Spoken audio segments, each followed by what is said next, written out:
Can you take me through what you remember about that play and just the moment you hit it and obviously the excitement afterwards? I mean, it was crazy. I remember it was sectionals. I think 1 versus 2 playing North Central. You know, we had some battles against them like all year, especially my whole high school career. And I just remember it was a crazy game. I remember we was down in the first half, then we came back, and we was down all the way to like to the end of the game.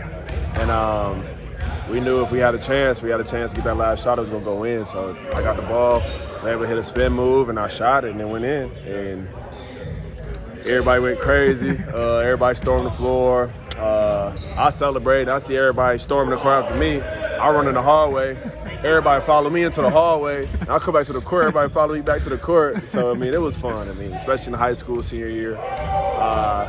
You know, end up winning Mr. Basketball. So definitely like a huge memory I'm always remember. So is that a shot that you see all the time around this time of year? Do people send it to you like, oh, 7, 8 years ago, 9, 10 years ago? Yeah, I always get like those certain like memories, you know, this day, you know, 5, 6, and then now it's just a 10-year anniversary. So it's just crazy to know that was 10 years ago, and then I was damn near, well, it was a whole decade ago. So, you know, still playing basketball this day, so I'm thankful and blessed. So, you know. I'm gonna say, does it feel like it's been that long, or how do you feels long. It feels like long, but then when you look at it, like, damn, it wasn't that long ago, but it really was that long ago. So, you know, good times, good memories. You know, my whole family remember that, my friends. Like, we remember that whole night, so it was cool. How would you describe your career since then and just everything you've kind of accomplished since then? I mean, most people, that would be like their moment in their career, but for you, it was kind of like this stepping stone. Yeah, shit, I'm still going. I'm, 10 years ago, 8 years in the league? I mean, if I would have told you I'd be doing this 10 years later, I'd be happy with what I'm doing, so I just got to keep going. Gotcha. What do you think is the biggest thing you've learned about being in the league now, having been here 8 years and just being able to grow and develop? I mean, I've just grown up, like, playing this game. You know, I started, you know, I was high school. I might have thought I knew what I was doing back then, but I was young. I was 17 years old. I'm 27 now, so, like, I've grown up a lot and just learned more about life in general, not just on the court, but off the court as well. So you hit that shot against, I want to say OKC a few years back. I did. And you ran off again. So is that like your thing when you hit a buzzer beater, you just start running, or? No, that was I planned that. I always wanted to like hit a 3 because I mean that game went into overtime. We had some dinner reservations, so I'm like, yo, let's go. I gotta go get to the dinner reservations, and everybody followed me again. So, you know, I might have to hit another one of these here pretty soon just to keep the tradition going. And then how would you describe the atmosphere in Indiana high school basketball? Just looking back at that video. Packed gym, standing room only, and maybe some people don't understand what it's like if they're not from there.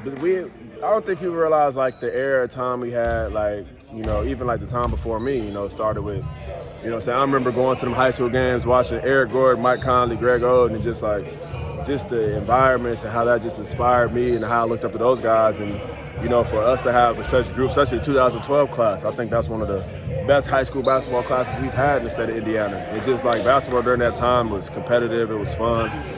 We met a lot of friends, a lot of those guys during that time went and played, you know, D1 basketball, a lot of them made to the NBA as well. So just, you know, being part of, you know, a part of history, especially a good time in Indiana high school basketball. Did you and Etwan Moore ever talk about it when you were teammates? Oh, Etwan, I remember Etwan played Eric Gordon in the state championship, and they beat him. And me and Etwan, we used to sit next to each other on the plane, so that's like an Indiana legend. I remember him playing at Purdue, so just, you know, being thankful, grateful, being able to, you know, play with some of the Indiana greats. Gotcha. The last one, what is the best buzzer beater that you've had? Is it the one in high school, or was it the one against OKC because you were in the league? I mean, they both were different. You know, the one in high school was cool, made top. I think they both made #1 top players. Mm-hmm. But, I mean, it was cool. Different environments, you know, different teammates, you know, different memories, but I enjoyed both of them. Do you remember where you were when you saw it, like, go #1 on SportsCenter? I was at home. I was in my basement. It came that night, and I'm like, oh, shit. Like, this is real. Like, what the, like, you know what I'm saying? It was crazy, but I enjoyed it. Yeah. And the last one is, you know, a sectional week. Obviously, big games coming up back in Indiana, so do you have any advice for your alma mater or any high school players? They still in it? I know they started playing some games. Yeah, they play Friday, actually. Who they play? I want to say they play, they play Westfield. Westfield? Yeah, there we go. Yeah, go ahead, whoop the Shamrocks. You know what I'm saying? Keep it moving. So, you know, I wish them best of luck. You know, hopefully they make a far run in the tournament and win the state championship.